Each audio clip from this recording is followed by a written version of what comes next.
and I don't agree with it, and I hope that he will have the opportunity of correcting what he has said, because that can't be right.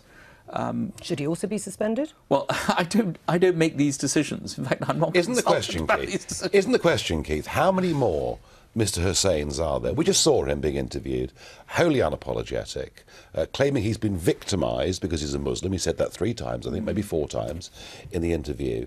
You know, and when Corbyn was going for the leadership, it was well known that he was very strongly pro-Palestinian, hugely critical of Israel, and friendly with people who want to see Israel obliterated. Of all those hundreds of thousands of people that joined the Labour Party at £3 a pop last year, how many of those share that view? That's the question, isn't it? Well, the point, Nigel makes a very important point, but he knows from his own party there are examples of individuals who hold particular views, and you take action, you have your inquiries. The difference with the way in which you may have handled it and we've handled it is we've actually handed it out of the party. You're right.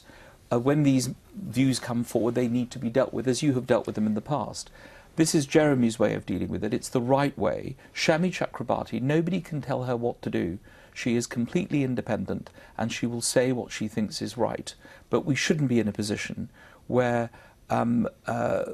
we make this decision. I think it has to be taken out of the hands. And on that basis, though, Nigel Farage, because Keith Vaz is right, you know, you've been on this programme many times where we have put to you various things that have been said and tweeted by UKIP members and councillors. Fine. But you said then at the time that these exist in every party. They exist in your party and they exist in every party. No, we kicked somebody out from a fairly senior voluntary position not 3 months ago for making what we judged to be, inside the party, an unpleasant anti-Semitic comment. So, yeah, of course, all organisations suffer with this sort of thing. I think the question is a different question. As I say, I wonder how many Mr. Hussains there are.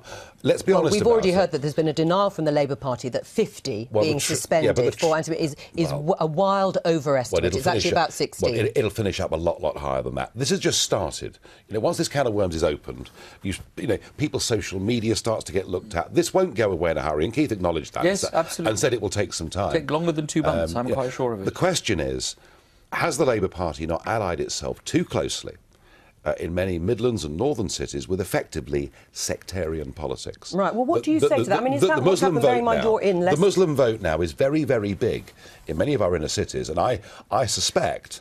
Are you blaming the Muslim community? You're saying the Muslim community has a vast sort of anti-Semitic... I saw George Galloway win that by-election in Bradford West on openly sectarian political lines. But it changed when, obviously, Labour won it back. I think... hang on, did it? I think the way we look at communities is important. I think we have a lot of communities. In the past, it was the far left that used to manipulate communities in particular ways. This does not happen now, I don't believe.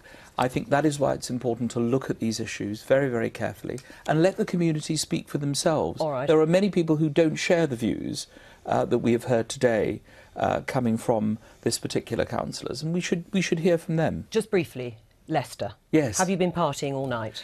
I went last night. We were 2-0.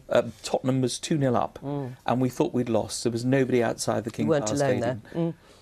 2 goals later, 2,000 people. It's a magnificent multicultural city, and I think if anyone was looking for a manager or a leader of a country, then Claudio Ranieri. Well, he's going to stand, is he, for party leader? He is not the stalking horse, but we're very delighted. It was a wonderful result. Keith Vaz, thank you. Now, you didn't frankly have the balls to put country before party.